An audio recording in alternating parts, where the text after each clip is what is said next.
그래서 그렇다면 이 우주의 원리에 맞춰서 내가 이 혼란스러운, 어떻게 보면 개별자로 있을 때는 엄청 불행해 보이는 이 삶 속에서 어떻게 살아야 되느냐, 나는 어떤 태도, 어떤 방식으로 살아야 되느냐라는 문제가 될 텐데, 거기서 중요한 표현이 아파테이라는 말이 되고, 쉽지 않지만 그 경지를 얻으면 된다라는 뜻이 됩니다. 그래서 이 단어는 기억을 해두시면 참 좋습니다. 스토아 학파는 부귀, 공명, 쾌락, 생사.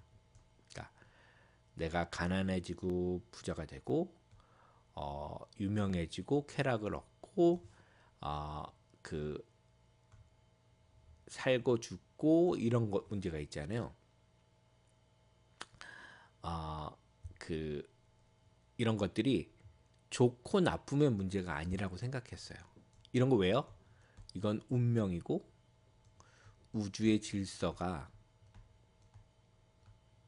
뭐랄죠, 로고스 때문에 일어나는 거니까 선도 악도 아니에요. 그러니까 이런 것들을 윤리적으로 옳고 그름, 그러니까 올바른 행동이냐 아니냐 이런 걸로 판단하면 안 돼요. 그래서 아디아포라라는 말이 되게 중립적인 것들입니다. 그래서 얘네들은 항상 중립이에요. 얘네들의 움직임, 이 우주의 전체적인 움직임은 나를 고려하지 않는 거예요. 그냥 자기네끼리 움직이는 거죠. 우리는 아디아포로의 마음이 사로잡히면 안 돼요. 이건 어차피 움직이는 건데, 이것들에 사로잡히면 번뇌가 생기게 됩니다. 그래서 내가 왜 이렇게 부자가 아니야? 내가 이렇게 가난하지? 나는 내가 하고 싶은 걸 못해. 나는 왜 이렇게 인기가 더 없어? 나 죽으면 어떡하지? 뭐 이런 것들이 막 이렇게 생각하면 엄청난 고민 같은 게 생기게 돼요. 그래서 우리가 우주에 맞춰서 사는 힘, 우주의 원리에, 이성에 따른 생활이란 이런 번뇌에서부터 해탈한 생활을 해야 합니다. 그래서 스토아 학파에게서 마음을 다스리는 수양이라는 건 아디아포라에 대해서 무관심할 수 있는 아파테이아서, 이것도, 그러니까 여기 또 그리스어인데, 이것도 파테이아는 이게 그 파토스라는 말이에요. 이게 뭐냐면 감정, 그러니까 수동적으로 우리가 겪게 되는 감정을 파토스라고 하고, 아는 없다라는 접두어예요. 그래서 감정적으로 이렇게 그런 걸 받는 게 없다. 그래서 여기서 이렇게 표현을 했네요. 부동심, 움직이지 않는 마음, 이렇게 표현했는데, 를 얻는 게 있습니다. 그러니까 이 행복이라는 건 외부가 엄청나게 뭐 혼란스럽고 나의 마음을 아프게 하고 힘들게 하고 이런 것들이 있어도 신경을 쓰지 않는 거예요. 그래서 아파테이아는 주관적인 감정으로부터 자유로워진 초월한 상태예요. 초월한. 그래서 그 안심인명이라고 했었잖아요. 그러니까 그 마음을 안정시켜서 그 자기를 이제 세우는 그런 거죠. 그래서 할 수 있는 거죠. 불행이든 행운이든 그것이 우주의 필연적인 전체 질서에 따라 벌어진다면, 그러니까 우리가 분노하거나 뭐 쾌락을 느낄 필요가 없어요. 그래서 그 에피텍토스도 요즘에 번역이 많이 되어 있으니까 여러분이, 그리고 글이 길지 않습니다. 그래서 그러니까 이 사람 이게 불구였어요. 불구고 노예고 하지만 그런 거에 대해서 거의 신경을 쓰지 않고 살았거든요. 그래서 아, 어쩔 수 없는 일에 분노하거나 쾌락을 느낄 필요가 없다. 그래서 인간을 어지럽히는 것은 사물 그 자체, 그죠? 주어진 것이 아니라 사물에 관한 우리들의 생각이다, 그죠? 외부적으로 일어난 일은 어쩔 수 없어요. 그래서 사물의 생각이라고 합니다. 그러니까 사물의 물질적인 영역은 결정이 돼요. 나와 상관없이. 그러니까 우리는 내가 어떤 나의 몸을 통해서 어떤 거를 사물을 움직일 수 있다고 생각을 하잖아요. 내가 하면 되지라고 했는데 이 우주의 엄청난 복잡함에 비해서 내가 결정할 수 있는 영역은, 내가 뭘 결정하거나 돈을 쓰거나 해도 너무 작아요. 그래서 사물 그 자체는 물건 정도가 아니라 우주에 있는 모든 것들 그 자체 그죠. 그래서 사물에 가서 우리들의 생각이 이 표면이라고 보면 돼요. 이렇게 표면이 있고 여기는 물질적인 결정은 우리가 결정할 수 없는 것들이 있어요. 딱 결정이 되고 이 표면에서 우리가 할 수 있는 건 우리가 생각 같은 걸 할 수 있는 거예요. 표면. 여기서만 자유로운 거예요. 그래서 소크라테스가 했던 것처럼 죽음은 그 자체가 무서운 게 아니라 죽음에 대해서 우리들의 표상은 뭐죠?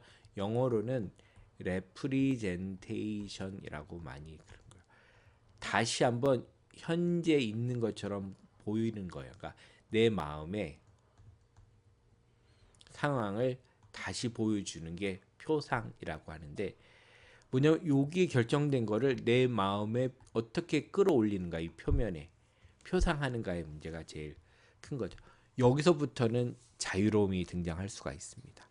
여기서는 우리는 자유롭지 않지만 그러니까 부동심을 움직이지 않는 마음을 존중하고 삶과 죽음의 문제까지도 가볍게 생각할 수 있으면 여러분 이제 자유로움을 느끼게 되겠죠. 그렇게 생각한 스토아 철학자 중에서는 욕망의 멍에로부터 영원히 벗어나기 위해 자살을 택한 사람, 아까 제논 같은 사람이 또 있었고, 아, 그래서 자살도 한 사람들이 있어요. 근데 그거보다 더 중요한 거는 이 사람들은 이제 감정에 대한 많은 연구를 했어요. 이 사람들은. 그래서 이 감정에 대해서 우리가 아까 중요한 표현 뭐죠? 아파테이아. 그죠. 부동심을 얻는 것들을 어떻게 할 것인가를 해서 뭐 키케로 이런 사람들은 감정에 대한 여러 가지를 썼습니다. 그래서 그걸 어떻게 할 것인가. 그래서 스토아파의 창시자 제논과 그의 수제자 클레안테스는 그리고 로마 시대 스토아 철학자 세네카도 아까 얘기를 했죠. 자살로 생을 마감했다. 세네카는 황제의 미움, 네로 황제에 대한 미움을 샀기 때문에 약간 어쩔 수 없었을 것 같고 아까 했던 아디오포라에 의해 지배되기보다는 자기 스스로 목숨을 끊는 것이 옳다고 생각을 했습니다. 그래서 마지막 그 목숨을 끊는 게 마지막 순간의 자유, 한 개인의 자유가 되겠죠. 그러니까 나중에 우리가 다루지는 않지만, 그러니까 프랑스의 이제 실존주의 철학이라는 게 있어요. 그래서 이 실존주의 철학은 여러분 많이 들어봤을 때 사르트르 뭐 그 유명한 소설가 있죠. 까뮤 같은 작가, 철학가들이 있었는데 이 사람들은 그 자유가 없다고 변명하지 말라고 주장했어요. 그러니까 예를 들면 마지막 순간에는 뭐야? 내가 자살을 할 수 있는 자유도 있다라고 얘기를 했어요. 그러니까 우리는 끝없는 자유를 가질 수 있다라고 주장한 게 이제 실존주의자였는데 이거에 대한 비난도 컸어요. 그러니까 자유라고 내가 가질 수 있다는 것도 사실 허상에 불과하다. 그래서 자살이라는 것에 대한 불가능함을 얘기한 또 철학자들도 있고 그렇습니다. 그러니까 자살이라는 가장 극단의 순간에 내가 가질 수 있는 절대적인 자유 이런 게 있다 없다 이것도 이제 철학적인 문제 중에 하나라고 볼 수가 있습니다. 로마 황제이자 철학자인 이제 아우렐리우스는 이제 명상록부터 여러분이 세계 고전 전집류에 꼭 하나씩 들어가 있는 작가죠. 그래서 이 사람이 한 말 중에 하나를 보면 삶을 어떤 가치가 있는 것으로 생각하지 말라. 아까도 얘기했죠. 여기 물질적인 차원에서는 우리가 판단이나 이런 영역으로 해결할 수 없어요. 그대 뒤에 있는 거대한 시간과 그대 앞에 있는 또 다른 모를 공간인 시간에 주의를 기울여라. 그러니까 여러분이 과거는 무한히 펼쳐져 있고 미래도 무한히 펼쳐져 있습니다. 그죠? 몇억 년의 시간이 흘러왔고 지구만 그 우주가 42억 년인가요? 미래는 알 수 없고 그래서 무한의 그 시공간에 이제 주의를 기울여라. 이 무한 속에서 사흘을 사는 자와 3세대를 사는 자 사이에 무슨 차이가 있겠느냐. 3세대는 60살이고 사흘은 3년이라고 하면 이 무한에서 이 의미가 별로 없다라는 얘기가 되는 거죠. 그래서 2000년 전에 이제 베셀러가 아까 얘기했던 아우렐리우스의 책이 되겠죠. 그래서 로마 제국 16대 황제인 마르쿠스는 아우렐리우스는 스토아 학파의 대표적인 철학자 중에 한 명이고 일단 황제니까요. 그는 이제 팍스 로마나라고 부르는 그러니까 팍스는 그 평화라는 거고 로마나는 로마의 형용사형이에요. 로마의 평화 이런 뜻인데 로마의 태평성대를 주도한 5황제 중에 하나 가운데 마지막을 장식한 인물이다. 원래 로마는요 그 공화정이었어요. 그러니까 공화정은 시민들의 대표들이 이끄는 공화정에서 재정, 황제가 이끄는 재정으로 갑니다. 그래서 이게 여기에 여러분이 잘 알고 있는 유명한 인물들이 많이 등장합니다. 그죠? 율리우스 시저부터 요 변환기에 그다음에 이제 하지만 그 황제 그 재정으로 넘어간 다음에 15명 중에 한 명이 그 아우렐리우스라고 보는데 에드워드 기본이라는 그 유명한 역사가가 쓴 로마의 제국 흥망성쇠사 이렇게 해드는데 쇠망사 그 Rise and Fall이라고 돼 있거든요. 그러니까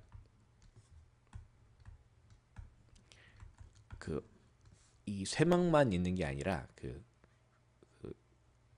이게 어떻게 성장했는지 얘기도 있으니까 마르크스 아울레스에 대한 다음과 같이 평이 있나 봐요. 12살 나이에 그는 스토아주의자의 엄격한 사유체계를 교육을 받아들였다고 하는데 그의 가르침은 육체를 정신에 열정을 이성에 복속시키고 덕을 유일한 선으로 부독성을 유일한 약으로 간주하는 것이라고 얘기를 합니다. 그래서 외부 세계를 만물의 무관심 것이라는 얘기로 이야기를 합니다. 그래서 그 아우렐리우스 황제가 저술한 명상록 아까 전에 얘기를 했죠. 스토아 철학의 핵심을 잘 녹여놓은 책이라고 할 수 있는데 2000년 역사를 관통해 오늘날까지 많은 사람들이 읽고 있어요. 아까도 얘기했지만 그 고전 전집 같은 류에 꼭 들어가 있죠. 당시 로마는 변방 외적의 침입이 잦았고 아우렐리스는 전장의 한복판에 살다시피 했다고 합니다. 그러니까 로마 제국이 잘 나가다가 그 문제가 생긴 게 이제 게르만 민족들이 사실은 그러니까 위에 있었고 그런 그 게르만 민족들이 내려오면서 로마가 점점 더 무너져 가게 되겠고 나중에 이제 게르만 민족이 로마를 차지하게 되죠.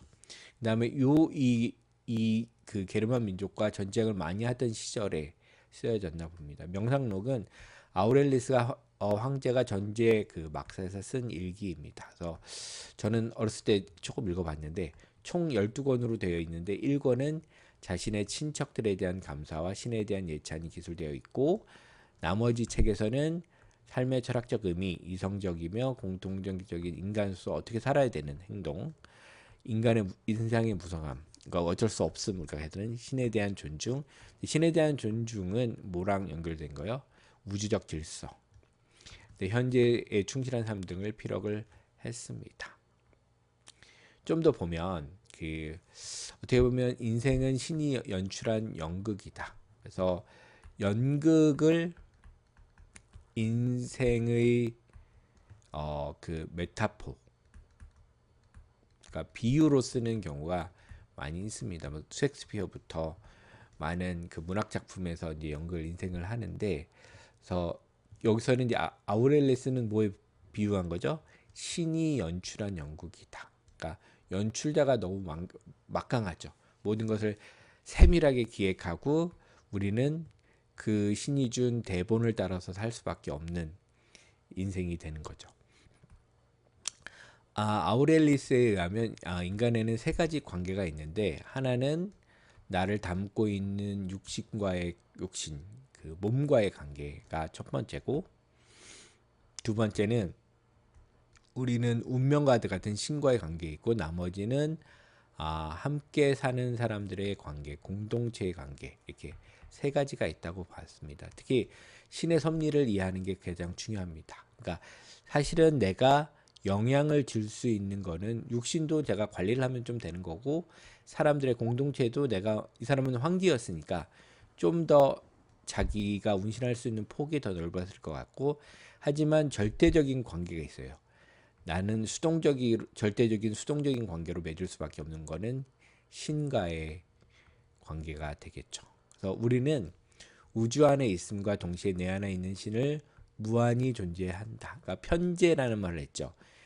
이 우주에도 있고 내 안에도 항상 있는 신은 무한하고, 그 무한한 신을 존중해야 합니다. 그래서 내가 어떤 직업과 역할로 인생을 할지는, 그러니까 이 엄청난 그 우주라는 무대에 그 극을 올리는 연출가인 신이 결정하는 거고, 그것이 아우렐리우스처럼 황제이든 아니면 그 사람이 노예이든 남자든 여자든 신이 나에게 맡긴 역할과 의무를 잘 지켜야 한다고 생각했고, 신은 감독이고 우리는 배우다. 여러분 어떻게 느낄지 모르겠지만, 그러니까 스토아 학파를 다 따를 필요는 없지만 많은 사람들이 가지고 있는 성향을 나타내 주는 것도 사실인 것 같습니다. 그러니까 아까도 했지만 운명의 수동적인지 능동적인지, 아니면 정치적 성향도 비슷해요. 진보적인지 아니면 보수적인지도 여기도 좀 결정이 될 것 같아요. 그러니까 이 세상을 보는 관점이 스토아 학파적인 사람들도 지금도 꽤 있다고 보고 있는데, 그래서 아우렐리스에 따르면 인생은 하나의 연극이고 연극 무대는 우주 전체, 계속 얘기 나오죠. 나의 역할은 결정됐고, 따라서 나의 비극은 이미 결정되기 때문에 절명할 필요도 없어요. 예, 받아들이면 되는 거고, 중꺾마 이런 거에 통하지 않죠. 그래서 자기 역할을 감독의 의도에 따라 충실히 소화하는 사람이 좋은 배우이듯, 뭐 딱히 그런 건 아니죠. 좋은 배우는 자기 역할에 맞게 자기 캐릭터를 만들어가는 사람도 있는데, 신에 의해 주어진 자신의 사회적 역할을 잘 수행하는 것이다. 근데 그런 사람이 이제 덕이 있는 사람이고, 행복한 인생을 살아갈 수 있다. 그때 잠깐 얘기했나요?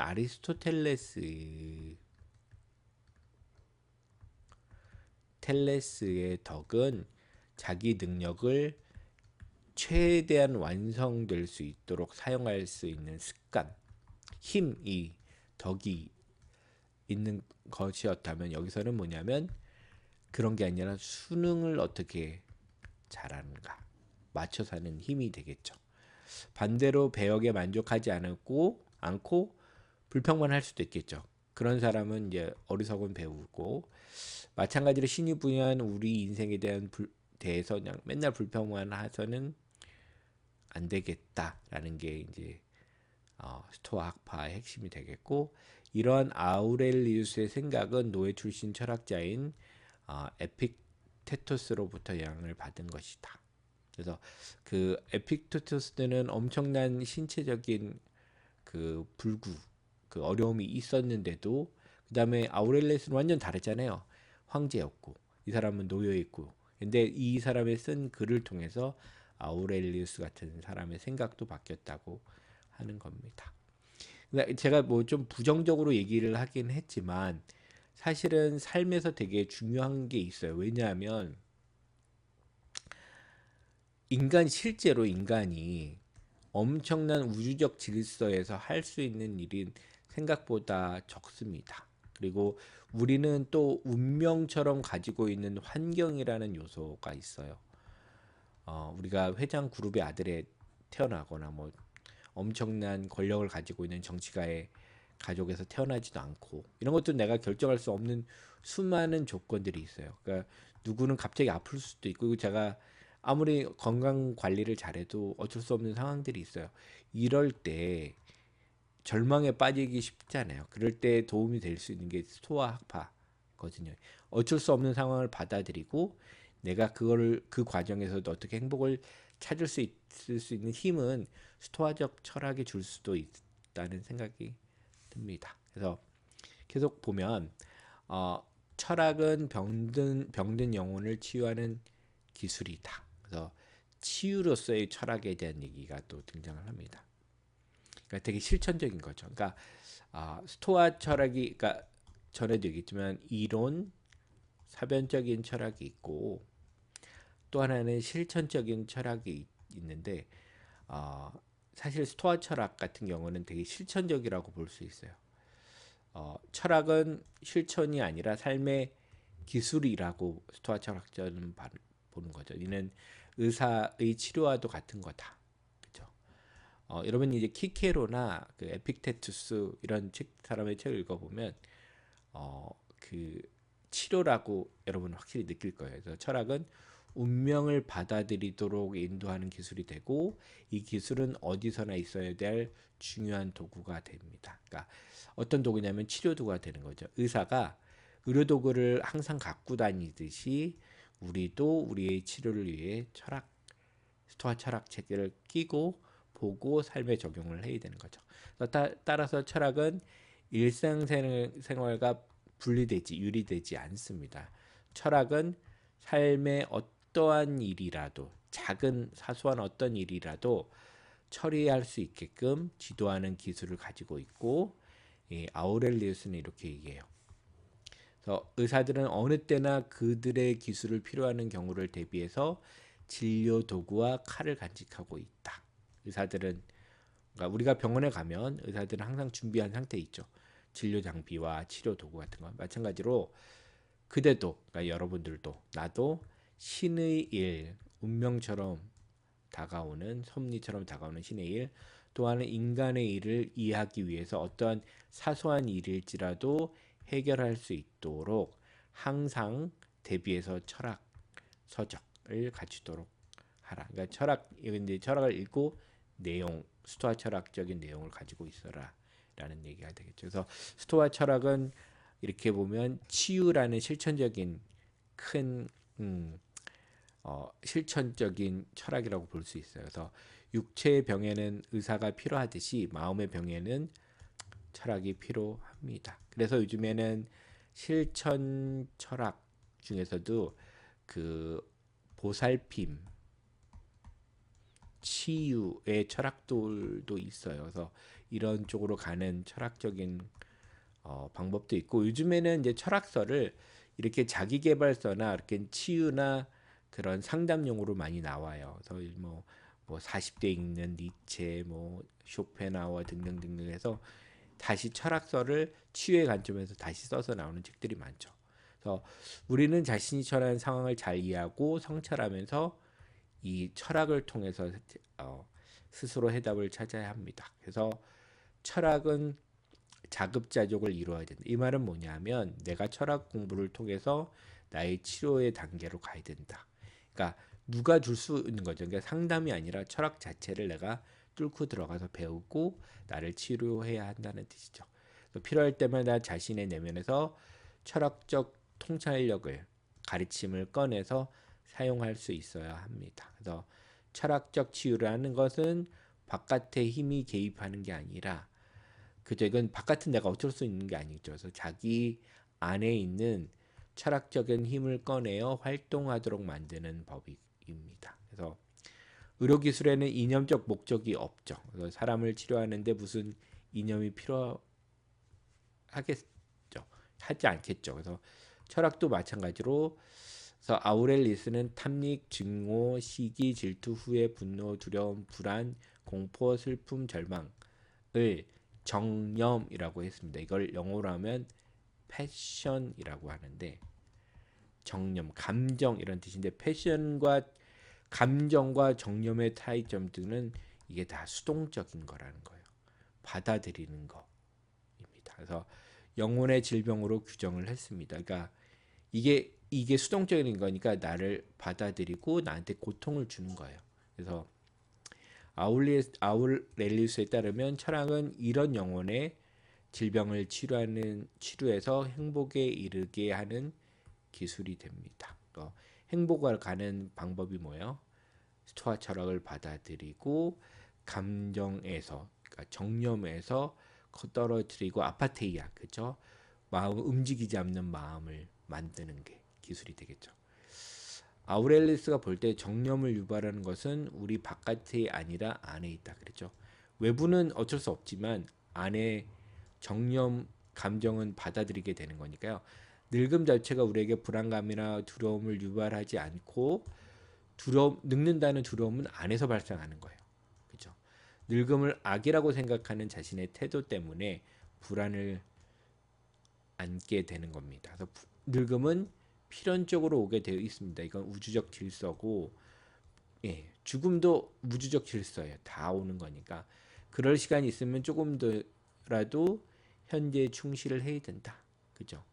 그래서 인생에서 아직 육신이 굴복하지 않고 있는데 영혼이 먼저 굴복한다는 것은 치욕이다.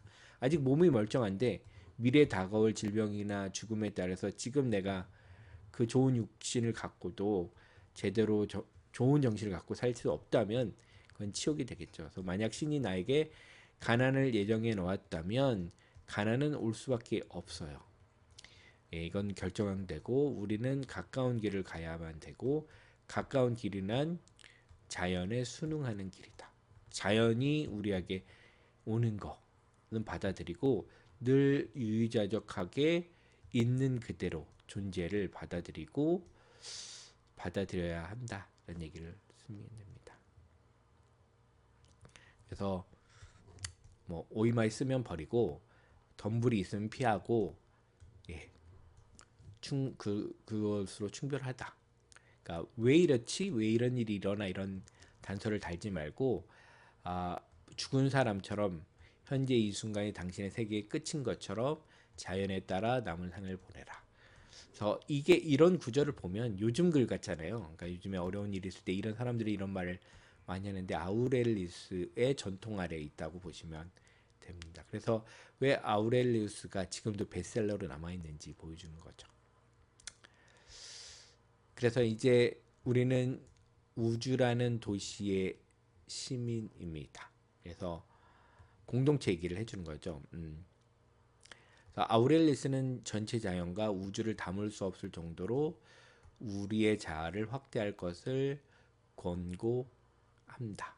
그래서 그러니까 자아 확대는 결정할 수 없는 게 이만큼이면 우리는 요망은 하지 않아요. 우리가 커질 수 있는 방법은 이것을 수용하면서 우리의 자아를 크게 하는 방법뿐이 없는 거예요.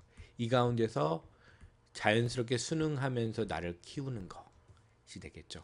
고대 인간은 산처럼 생각할 것을 가르쳤다고 했다고 합니다. 그래서 아우렐리스는 더 나가서 마치 우리 스스로가 자연인 것처럼, 그러니까 내가 자연인 것처럼 전체 우주인 것처럼 생각해야 한다. 순응해버리면 되는 거거든요. 그래서 협소하게 짝이 없는 자, 나는 외부의 것을 바꿔볼 거야, 나는 거스를 거야 하면 더 작아지니까 사적인 욕망으로 가득 찬 자아를 벗어버리고 자연 혹은 우주와 하나가 될 수 있도록 폭넓은 자아를 구성해야 한다. 이게 역설 같은 거예요. 그러니까 우주에 나를 맞추면 내가 줄어들 것 같은데 오히려 나는 커진다라는 얘기를 해주는 거죠. 아우렐리스에게 우주의 별개인 개별적 자아는 존재하지 않습니다. 인간은 언제나 이 우주의 한 부분으로 존재할 수밖에 없죠. 이렇게 넓은 시야로 삶을 보면, 그죠? 순응함으로써 나의 그 시선을 넓히면 상처받을 만한 게 별로 없죠. 당연히 뭐 우주의 법칙대로 되는데, 그죠? 우리가 사소한 일에 분노하고 좌절하는 것은 자아가 좁쌀 만큼 좁아서 그렇다. 그죠? 나는 이럴 일이 일어날 수 없는데 나한테 일어난다. 그러면 나는 계속 좁아지는 건데 나에게 어떤 일이 일어나도 어쩔 수 없이 나한테 일어날 수밖에 없는 것으로 받아들이면 남이 좀 잘못해도 그게 뭐요? 그 사람도 어쩔 수 없는 우주의 법칙이고 나한테 일어난 것도 법칙이니까 받아주게 되는 거죠. 우주처럼 생각하는 사람은 쉽게 이제 분노도 안 하고 상처도 안 받겠죠. 그러니까 여러분의 스트레스는 대부분 뭐냐면 관계에서 출발합니다. 나와 바깥에 있는 이 관계 때문에 태어난다면 이거에 일어나는 것을 내가 받아들인다면 관계에서도 문제가 안 생기고 상처도 안 받겠죠. 그래서 그 인간이요, 그대는 지금껏 거대한 우주라는 도시의 시민이었다. 그대가 이 도시의 시민 기간이 5년이건 50년이건 무슨 상관인가? 이 도시의 법칙이 명하는 것은 만인에게 평등하다. 왜 불평을 하는가? 이런 얘기를 하고 있습니다.